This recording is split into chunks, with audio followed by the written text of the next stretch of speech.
Petrol বোমা, চলমান হরতাল অবরোধে নাশকতার নতুন এক আতঙ্ক। দুর্বৃত্তদের ছোড়া এই অগ্নিগোলায় এখন পর্যন্ত প্রাণ গেছে অনেক মানুষের। আর অসহ্য যন্ত্রণা নিয়ে বেঁচে থাকার জন্য দেশের বিভিন্ন হাসপাতালে আহাজারি করছেন শতাধিক নিরীহ মানুষ।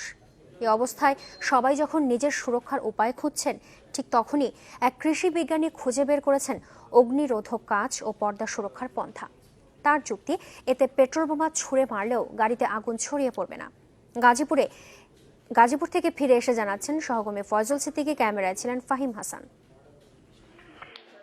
পেট্রোল বোমা একটি বিভীষিকার নাম, সম্প্রতি হয়ে উঠেছে রাজনৈতিক আন্দোলনের প্রধান হাতিয়ার। কম খরচ আর সহজে বহন করা যায় বলে মানুষের মধ্যে আতঙ্ক ছড়াতে বাড়ছে এর ব্যবহার। এরই মধ্যে যার বলি হয়েছেন অর্ধশতাধিক নিরীহ প্রাণ, আর শরীরে যন্ত্রণার ক্ষত চিহ্ন নিয়ে হাসপাতালের বিছানায় কাতরাচ্ছেন আরও অনেকে। পুরো দেশই যেন এখন আচ্ছন্ন পেট্রোল বোমার আতঙ্কে, যার প্রভাব পড়ছে মানুষের জীবন জীবিকায়। তবে পরিবহন খাতে ক্ষতির মাত্রা সম্ভবত সবচেয়ে বেশি। এই ঘোর অন্ধকারের মাঝেই এক টুকরো আশার আলো হতে পারে বাংলাদেশ কৃষি গবেষণা ইনস্টিটিউটের বিজ্ঞানী ফারুক বিন হোসেনের ছোট্ট একটি আবিষ্কার, যা থামিয়ে দিতে পারে পেট্রোল বোমার ভয়াবহতা, রক্ষা করতে পারে অসংখ্য তাজা প্রাণ।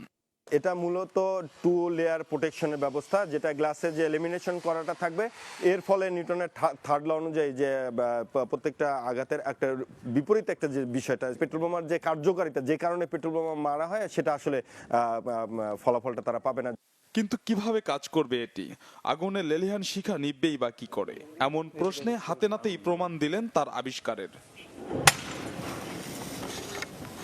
এটা যে কার্বনেট থাকায় যে মানে চক পাউডারটা এখানে যখন তাপ পায় বা এই তেলটা যে শুষে নেয়ও, এবং সেখানে যে আগুনটা থাকে, তখন কার্বন মনোক্সাইড উৎপন্ন করে, কার্বন ডাই অক্সাইড উৎপন্ন করে। কার্বন ডাই অক্সাইড উৎপন্ন করলে হয় সেখানে অক্সিজেন এবং কার্বন ডাই অক্সাইডের ইমব্যালেন্স তৈরি হয়, অক্সিজেন পায় না, যে কারণে আগুন অত পরিমাণে দাহ্যতা মানে পেট্রোল বা অকটেন সেটার দাহ্যতা হারিয়ে ফেলে এবং লেলিহান শিখা হিসেবে জ্বলতে পারে না। যেটুকু লেগে থাকে ওই অক্সিজেন যেটুকু পায় সেখান থেকে আস্তে আস্তে জ্বলে তেলটা শেষ হয়ে যায়, ফলে আগুনটা খুব তাড়াতাড়ি নিভে যায়। তার এমন আবিষ্কারের প্রশংসা করলেন প্রতিষ্ঠানটির মহাপরিচালক। বললেন, এই প্রযুক্তিকে ব্যবহারযোগ্য করতে প্রয়োজন আরও গবেষণা।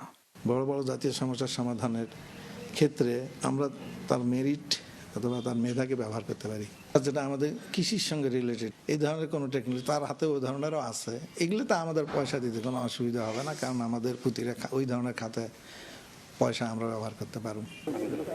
ফরমালিন শনাক্তকরণ কিট, মাটির আর্দ্রতা মাপার যন্ত্র, ডুবে যাওয়া জাহাজ খুঁজে পাওয়ার যন্ত্র এবং পানি থেকে তেল অপসারণ প্রযুক্তি আবিষ্কার করে বেশ আলোচিত বিজ্ঞানী ফারুক বিন হোসেন। ফয়জুল সিদ্দিকী, চ্যানেল 24, ঢাকা।